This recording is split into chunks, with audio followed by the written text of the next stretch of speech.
ça vers le Niamey. Je crois que c'est des choses importantes.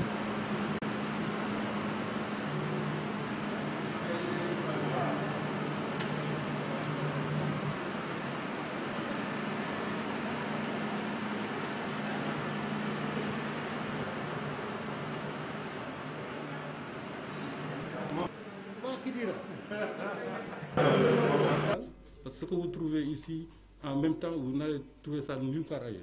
Nous avons le laboratoire national de recherche sur de l'élevage et sur les aspects vétérinaires, le LENER.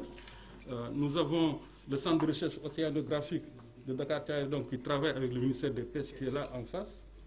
En sortant, ici, vous allez voir le laboratoire, en fait, le centre qui est en face. Nous avons le Centre national de recherche forestière, donc, qui travaille avec le ministère de l'Environnement et du Développement durable, qui fait partie de ce pôle. Et au niveau de ce pôle, nous avons deux grandes unités. Nous avons l'unité de production de vaccins, donc c'est pour la valorisation des recherches que les chercheurs dans le domaine de l'élevage, dont on vous a expliqué tout à l'heure, valorisent en le transformant en vaccin, parce que c'est ça l'ultime, en tout cas, qui permet de protéger notre cheptel. Mais ils ne font pas que ça. Ils travaillent dans les systèmes d'élevage, ils travaillent avec le laboratoire de chimie qui est là sur les rations, notamment en termes de formules d'aliments. Ils ont pratiquement toutes les formules qui étaient appliquées dans le pays provenaient de ce laboratoire. Et donc nous en sommes très fiers. Et maintenant que le secteur privé s'y est mis, je crois que c'est ça qu'on recherchait. Et il faut donc renforcer le partenariat public-privé pour que, effectivement, en termes d'alimentation, qu'on ait suffisamment d'aliments, que ce soit aussi bien en concentré qu'en aliment de matériel végétal, parce qu'il sera produit les prébases de toutes les cultures en matière d'aliments, que ce soit le niébé fourragé, que ce soit le sorgho fourragé, que ce soit le maïs fourragé, que ce soit le syncrus, que ce soit vraiment, on peut vous lister toute une liste de matériel végétal que sera produit pour améliorer le système d'alimentation des animaux. Il sera donc très disposé à travailler dans ce domaine si effectivement des producteurs se spécialisent dans la production, si vous voulez, de fourrage. Nous pouvons leur donner, les encadrer, et je crois que ça a déjà démarré. Et déjà, au niveau de la ferme de Dara, disons le centre de recherche zootechnique de Dara, nous avons mis une ferme qui permet de produire des fourrages. Et je pense qu'à partir de cette ferme-là, nous pouvons disséminer, en cas pour tous ceux qui sont intéressés par la formation, et pour disposer de semences prébases, pour faire les multiplications vers la production à grande échelle. Ce n'est pas encore terminé pour l'élevage, parce que nous sommes dans une approche encore agroécologique. Nous avons deux grandes zones, la zone humide et la zone sèche. La zone sèche, que vous connaissez, parce que vous habitez là-bas, c'est le centre de recherche zootechnique de Dara, avec la race Gobra. Et monsieur le ministre, il y a un important travail que nous faisons actuellement. Et comme vous le dites, on ne parle pas beaucoup. Je pense que c'est ça un peu le fait que ce travail-là, c'est un travail quelquefois un peu ingrat, parce qu'on fait beaucoup de choses que les gens ne connaissent pas. Nous sommes en train de travailler sur le maintien de la race Gobra. Comme vous le savez, il y a beaucoup d'introductions de races étrangères dans ce pays. Ce qu'il ne faudrait pas, c'est la disparition de notre propre race. C'est la seule race qui peut résister à cette zone agricole. Tout ce qui vient après, les métis et tout ça, résistance, je ne dirais pas nulle, mais très faible comparé aux zébus Gobra. Donc faisons en sorte que, en tout cas, qu'on puisse préserver le noyau génétique. Il y a un travail important qui est en train d'être fait, financé une partie cette année-ci par le DRIAS, mais bon, avec le financement de la BID. Mais ce qu'il faudrait, c'est que ça soit souverain. C'est une question de souveraineté. Ça, les bailleurs, quelquefois, ils te donnent... Bon, et puis quand ils te mettent le budget, tu ne reçois jamais l'argent. Bon, nous les remercions parce que c'est dans le cadre du partenariat, mais ça ne nous assure pas, dans la durée, le travail que nous devons faire en continu. Et donc, nous pensons que c'est une question de souveraineté nationale. Donc, monsieur le ministre, pour les zébus Gobra, il faut tout faire que nous vraiment conservions ce noyau génétique, parce que nous travaillons en même temps dans le centre et avec des producteurs que nous suivons. Même exercice, nous faisons ça dans la zone humide. Dans la zone humide, nous avons le centre de recherche zootechnique de Kolda, avec la race Ndama trypanotolérant que vous connaissez très bien, donc qui est un taurus, et qui est bon, de petit format. Bon, il y a le Ndama petit format, grand format, ça c'est la diversité un peu à l'intérieur de la race. Mais ce qu'il faudrait aussi, même raisonnement, il faut conserver le noyau génétique de la race Ndama, parce que c'est la seule race qui est trypanotolérante dans cette zone. Est-ce que vous imaginez que même le Gabon, à une année, je ne sais pas si vous vous rappelez, le Gabon a même importé des races ndames du Sénégal parce qu'ils sont dans la zone forestière, c'était un problème, ils voulaient faire de l'élevage, et donc nous essayons d'exporter. Même les Brésiliens se sont inspirés un peu de nos races qui sont là pour quand même développer des résistances dans leur élevage. Parce que tout ça, c'est des questions d'adaptabilité dans la zone agroécologique et donc de résistance. Si vous arrivez à avoir les caractères de ces animaux et que vous essayez de les, vous pouvez avoir des éléments plus résistants. Donc, nous avons un trésor, c'est ces races, aussi bien Gobra que Ndama, qu'il faudrait à bec et ongle vraiment conserver pour qu'on puisse avoir un système d'élevage qui est durable. Donc, maintenant, vous êtes dans un campus, comme je l'ai dit, nous recevons beaucoup d'étudiants. L'université, bon, nous on ne le dit pas toujours haut, mais on le met dans les rapports. Nous encadrons des centaines de masters et de PhD, de doctorats qui viennent se former ici, et aussi bien ici que dans les autres centres de l'ISRA, parce que quand même nous avons 16 unités. Et toujours au niveau de ce laboratoire, donc à côté de ce vaccin, nous avons une autre unité qu'on appelle l'unité de valorisation, UNIVAL, unité de valorisation des résultats de la recherche. C'est un gros bâtiment qui est là-bas, qui permet à tous les chercheurs, dans tous les domaines qui se trouvent ici au niveau de l'ISRA, de pouvoir faire passer les messages techniques, de travailler sur des fiches de présentation, vraiment montrer de manière comestible, entre guillemets, les résultats de la recherche. Je crois qu'ils pourront vous peut-être... bon, le directeur il est là. Bon, ce qu'il faudrait, c'est effectivement dans la liste de diffusion, le ministre de MEPA est dans la liste de diffusion, et je crois que...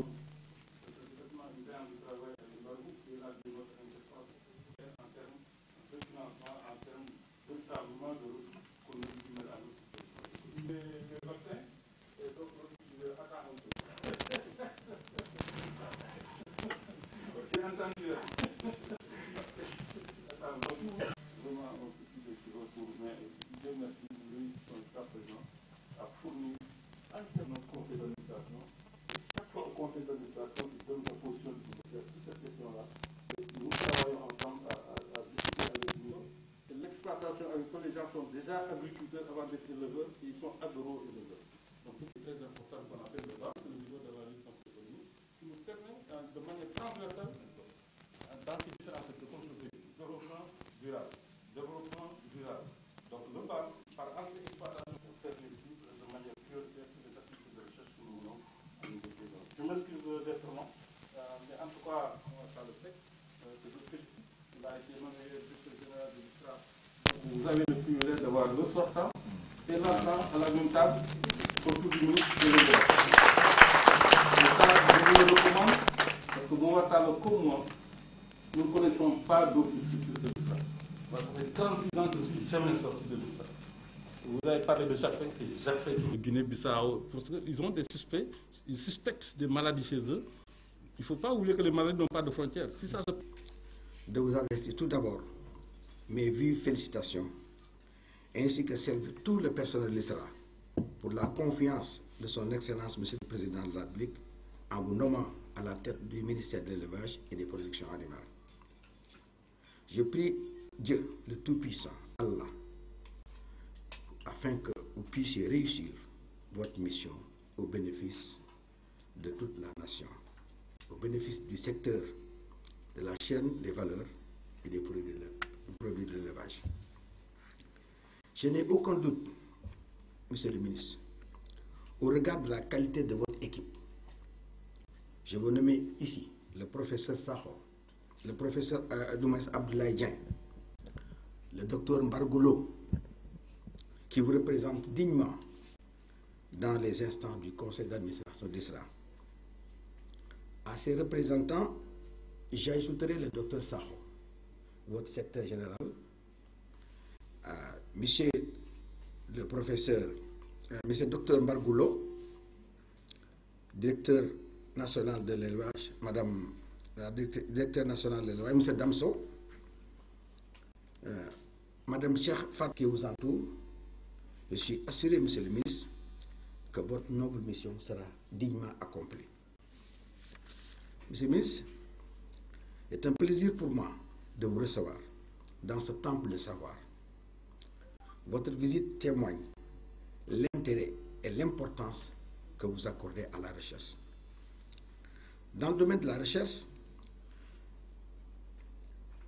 sur les productions et de la santé animale, la renommée du laboratoire national d'unité et de recherche et de vétérinaire, l'ENER, n'est plus à démontrer. Je me réjouis également de la capacité de l'ISRA à effectuer le diagnostic des maladies animales, permettant ainsi de faire face aux principales épizooties. De même, la qualité des vaccins produits par l'unité de production de vaccins de l'ISRA est attestée par la certification ISO et sa reconnaissance comme laboratoire certifié de la CEDEAO en fait un outil à préserver et à accompagner. Ce lyophiliseur que vous venez de visiter, Monsieur le ministre, est un acquis pour l'ISRA de son Excellence, Monsieur le Président de la République. Il a la capacité, donc, comme vous l'avez dit, de fournir tout le Sénégal en vaccin, mais toute la sous-région. L'ensemble de ces offres, de ces efforts, permettra à coup sûr un secteur de l'élevage pour jouer pleinement son rôle dans la politique définie par son Excellence, Monsieur le Président de la République. Ces vaillants chercheurs vous accompagnera dans votre noble et exaltante mission. Je voudrais ici et maintenant vous féliciter, vous encourager d'avoir bien voulu accepter la main tendue de son Excellence, Monsieur le Président de la République, dont le seul souci est de conduire notre pays, le Sénégal, vers l'émergence. Un homme d'une dimension exceptionnelle. M. Fall a accompli une mission. Il est obligé de partir pour faire son repos après donc plusieurs années de travail. Il a atteint sa limite d'âge. Le féliciter et vous faire comprendre que nous avons été vraiment des frères. Nous avons mené un travail exaltant au nom de l'ISRA. M. Fall n'a jamais connu de repos.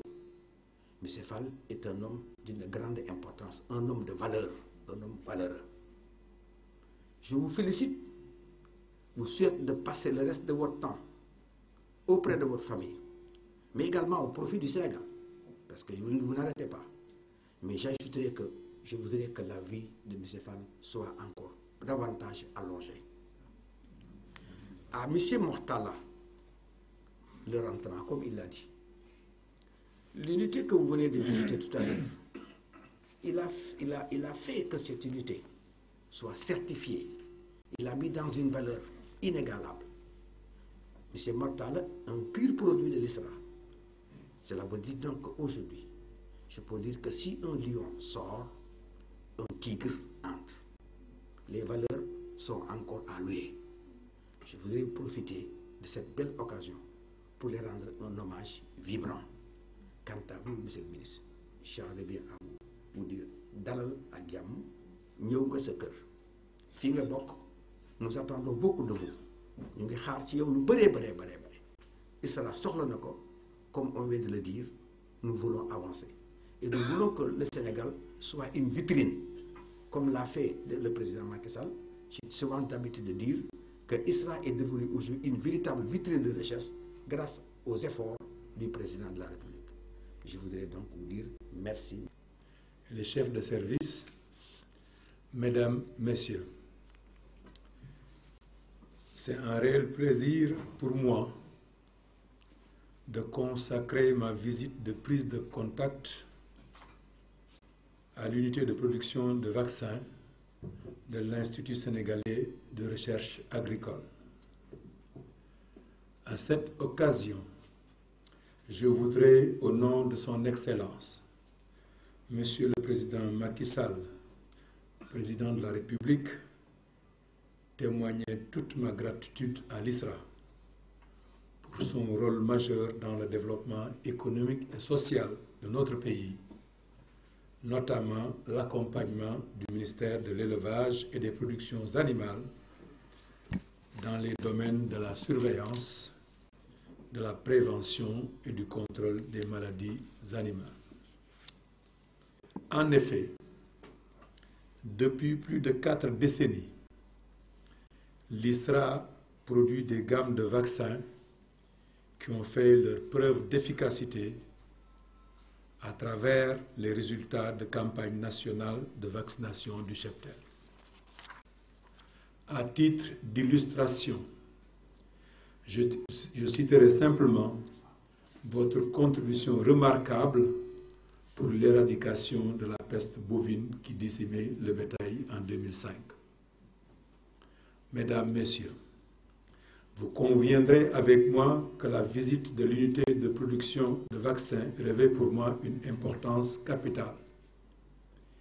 Elle a pour objet de m'enquérir du fonctionnement du système intégré de lyophilisation acquis dans le cadre du projet PRAPS pour un coût de 1,675 milliard de francs CFA en vue d'accroître la production de vaccins et de relever le défi de l'approvisionnement du marché intérieur et voire de l'exportation de vaccins dans la sous-région.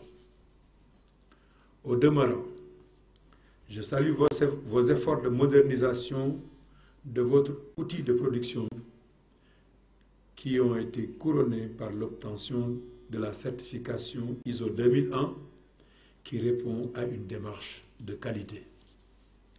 Mesdames, Messieurs, comme vous le savez, le Laboratoire national de l'élevage et de recherche vétérinaire, LNRV, et l'unité de production de vaccins UPV sont des outils des services vétérinaires en raison de leur rôle dans la surveillance, la prévention et le contrôle, voire l'éradication des maladies animales qui menacent notre cheptel à travers le diagnostic et la production d'une gamme variée de vaccins disposant d'autorisation de mise sur le marché délivrée par la Commission de l'UEMOA.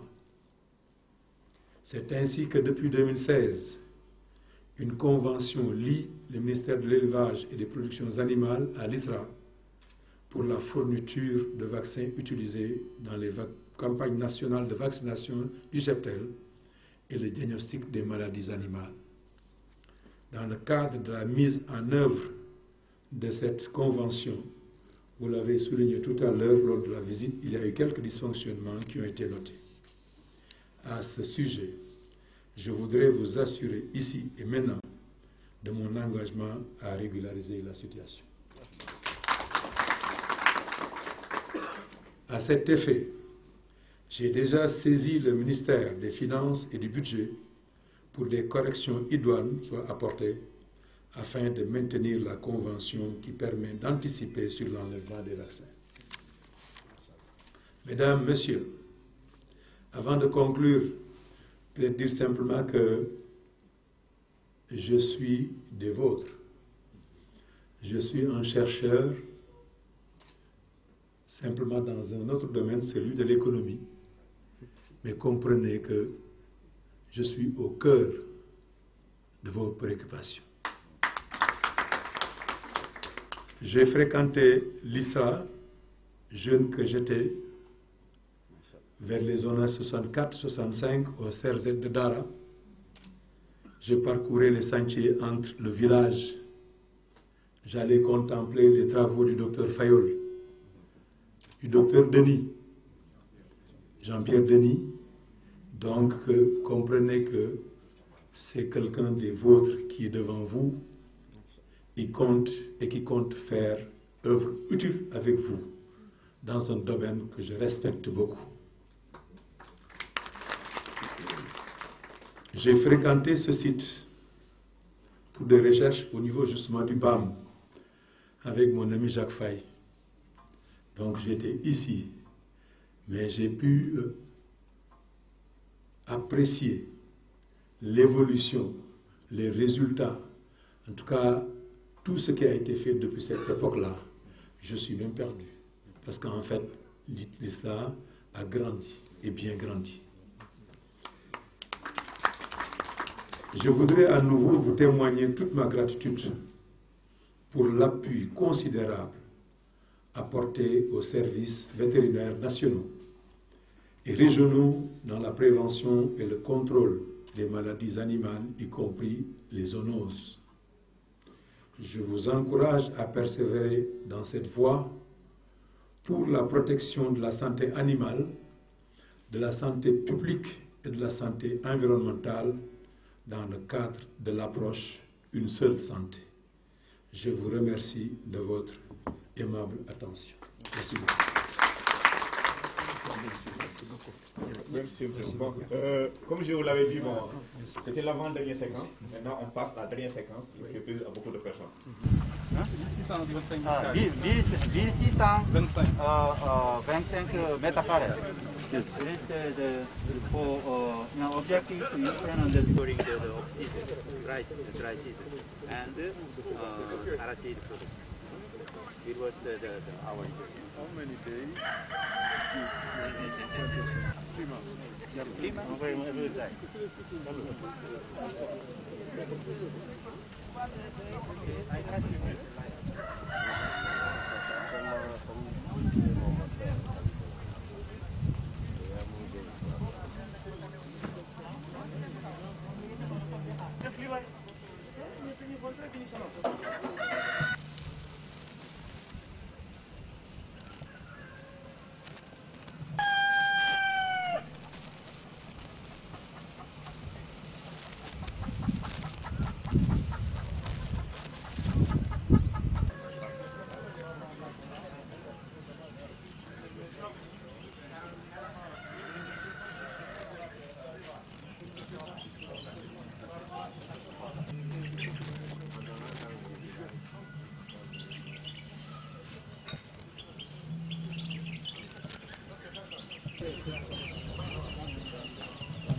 Alors, je n'ai pas retourné en Chine.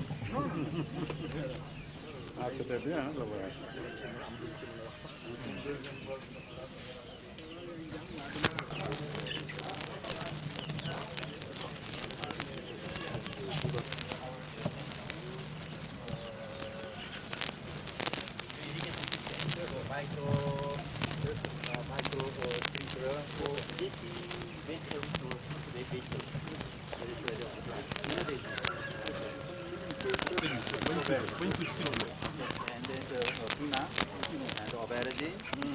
After that, we will be the shoe. Okay. Yes.